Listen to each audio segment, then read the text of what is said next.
जय जिनेंद्र दोस्तों, आप सब कैसे हैं। मैं एक बार फिर से आप सबके सामने पेश हूँ, हिमांशु मारू। तो दोस्तों, कल हमने बात की थी एक बहुत ही इंटरेस्टिंग टॉपिक पर, और आज हम एक नए टॉपिक पर बात करने वाले हैं।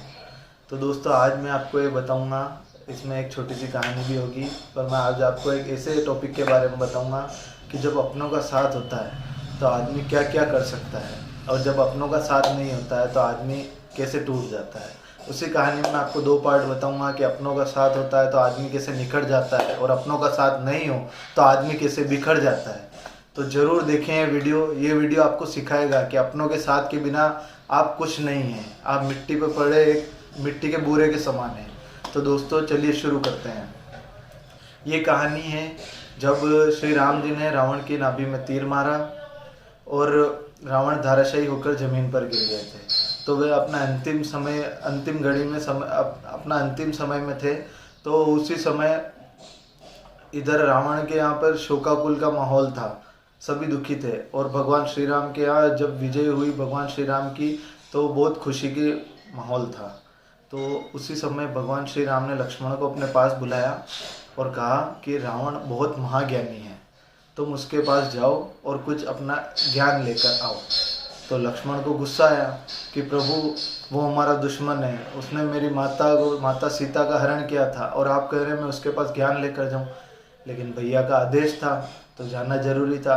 तो लक्ष्मण रावण के पास गए और उनके सिर के पास जाकर खड़े हुए और बोले कि हे रावण, भैया ने मुझे आदेश दिया है कि तुम मुझे ज्ञान बताओ, ज्ञान दो।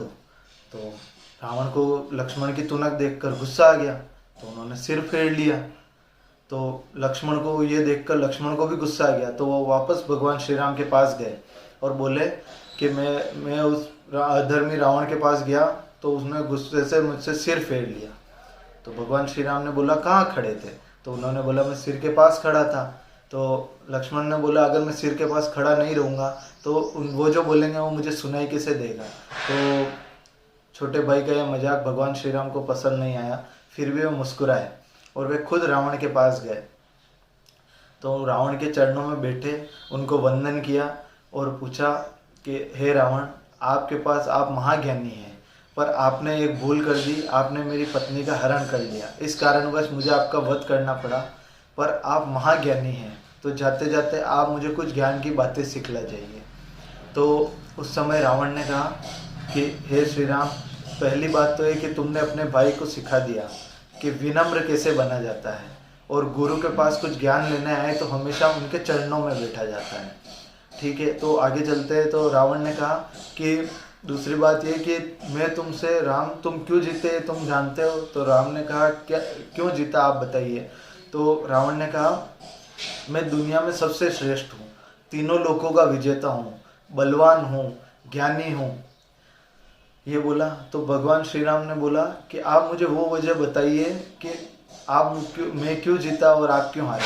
तो उन्होंने ये कारण बताया कि तुम्हारा भाई अंत तक तुम्हारे साथ खड़ा है, इस वजह से तुम जीते, और मेरे भाई ने मुझे धोखा दिया और वो मेरे खिलाफ खड़ा हो गया, और उसने तुम्हें बताया कि रावण के नाभि में तीर मारो तभी रावण मरेगा। तो दोस्तों, अपनों का साथ ऐसा होता है कि लक्ष्मण भगवान श्री राम के साथ खड़े थे, उनके भाई अंत तक खड़े थे, तो भगवान श्री राम की विजय हुई। और विभीषण जो रावण के भाई थे, तो उन्होंने उनको धोखा दिया, पर भगवान श्री राम की तरफ आ गए और उनको बताया कि उनको नाभि में तीर मारो तो वो मरे। तो रावण ने कहा कि तुम जब अपने साथ खड़ा होता है तो आदमी हर बड़ी से बड़ी जंग जीत लेता है। तो भगवान श्री राम ने कहा, उनके चरणों में वंदन किया, और लक्ष्मण ने भी उनके चरणों में वंदन किया रावण के, और बताया कि आपका बहुत बहुत धन्यवाद, आपने मुझे एक बार और ये पाठ सिखला दिया कि हमेशा अपनों के साथ रहो। तो दोस्तों, हमें एक छोटी सी कहानी से ये सीख मिलती है कि जब अपने साथ खड़े होते हैं तो हम बड़ी से बड़ी जंग को जीत सकते हैं, और जब अपने साथ खड़े नहीं होते तो आप छोटी से छोटी जंग भी हार जाएंगे।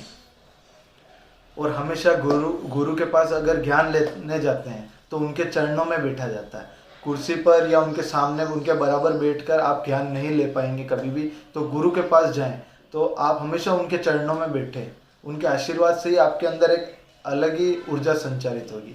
तो दोस्तों, इसी कहानी के साथ हमें यही सीख मिलती है कि हमेशा अपनों के साथ रहें, चाहे रिश्तों में थोड़ा झुकना पड़े तो झुक जाइए, लेकिन अपनों के साथ हमेशा बने रहिए। अपनों के साथ रहेंगे तो आप लाइफ में हमेशा आगे बढ़ेंगे और हमेशा बलवान बने रहेंगे। Thank you. जय जिनेंद्र। और वीडियो को लाइक कर दें और चैनल को सब्सक्राइब कर दें। Thank you.